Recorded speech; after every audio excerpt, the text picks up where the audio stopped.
Bonjour et bienvenue sur la chaîne du chasseur d'étoiles de midi. Je rappelle que sur mon autre chaîne, vous pouvez voir la vidéo avec ma voix normale, mais vu le nombre de vues que je fais avec ma voix de Chipmunk, eh bien j'ai l'impression que les gens préfèrent cette chaîne, donc bon, de toute façon vous pouvez changer ou permuter. C'est à vous de voir le lien sous la vidéo. Allez, ça va commencer, petit résumé des 12 coups de midi. Ça c'est la musique de début. Bon, Jean-Luc Reichmann se frotte les mains, le maître de midi, voilà, toujours aussi mimi. Au coup d'envoi, la première question trop dure, selon l'expression de quel mal souffre-t-on quand on est comparé à un pot? Donc, bien sûr, on est sourd comme un popo. Après, vous aviez la très sympathique Clémentine qui était venue en famille. En 2019, quelle émission de télé a entraîné le plus de signalements au CSA de la part des téléspectateurs? Eh bien, tout le monde a dit l'autre en pensant à TPMP. Eh bien, c'était On n'est pas couché. Donc, on parie combien que Cyril Hanouna va parler de ce truc lundi. Allez, après, vous aviez Édouard Doudou qui était venu avec son pote en septembre dernier, qui est le genre de loto, a permis de récolter des fonds pour rénover un château en Vendée. Donc c'était le loto popo. Après, vous aviez Laure, qui était venue en famille aussi lors d'une soirée arrosée entre colocataires où une étudiante britannique était récemment restée coincée. Eh bien, c'était dans son sèche-linge. Et voici la photo, parce que Clo-Clo, il trouve toujours les photos. Dans quel pays peut-on admirer le temple d'Angkor? Donc voilà, il a dit la Birmanie.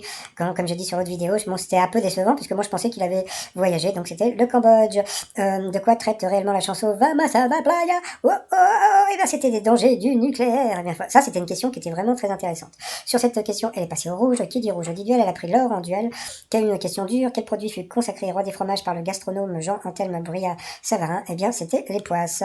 Donc l'or a eu la poisse. Elle a été éliminée. Donc ensuite, Clémentine, Quentin et Édouard se retrouvaient donc au coup par coup. Et puis, c'est le maître de midi qui est passé donc deux fois l'orange donc au rouge, qui dit rouge dit duel. Il a pris l'or en duel. Alors qu'il y a eu une question qui était super pas évidente. Hein. Dans quelle ville peut-on admirer le pont des Soupirs depuis 1831? Donc, comme tout le monde le dit, on aurait pu penser à Venise. Hein. Et qu'est-ce qu'elle a dit? Elle a dit Cambridge. Franchement, quand même. Hein, Clémentine, faut pas dire n'importe quoi. Eh bien, c'était Cambridge. Donc, comme je l'ai dit sur l'autre vidéo, eh bien, c'est la première fois qu'un candidat bat un maître de midi qui était censé rester très longtemps sur une question où normalement elle aurait dû être éliminée. Donc voilà, moi je pense toujours qu'il y a des questions comme ça qui sont posées pour que le maître de midi reste plus longtemps. Et puis en fin de compte, eh bien, je sais pas si elle a dit au pif, mais franchement, félicitations à Clémentine qui a éliminé donc le Calaisien. Donc bon, ça va, on va pas le pleurer. Hein. 101 931 €, une belle bagnole, etc., etc. Donc il commence bien son année. Après, donc par rapport au coup fatal, elle s'est retrouvée face à Doudou, et puis entre Édouard et puis Clémentine, voilà, donc comme je l'ai dit aussi, hein, quelle monnaie est appelée CFA dans plusieurs pays d'Afrique? Je pense qu'elle est d'origine africaine, pourtant c'était assez simple, hein, je pense que c'est le franc CFA, donc voilà, donc je pense que si elle avait répondu à cette question, elle aurait gagné, hein, je pense, parce que après, donc comment dire, Édouard s'est planté aussi, puis on a pu voir, il restait quand même, comment dire, même pas à 15e de seconde, quoi, c'était vraiment n'importe quoi, et puis à la fin, voilà, donc c'est Doudou qui a gagné par rapport au coup de maître. Combien de barres y a-t-il sur les poteaux de rugby? Donc c'était 3 sur le plan d'un devoir de philosophie. Quelle partie suit la thèse et l'antithèse? Donc bien sûr c'était la synthèse. L'ampoule d'une lampe de bureau peut être à vis ou à baïonnette. Donc c'était l'autre. Ensuite, quel mot français dérivé d'un mot tchèque signifiant travail forcé? Eh bien c'était robot. Donc voilà, encore une question intéressante.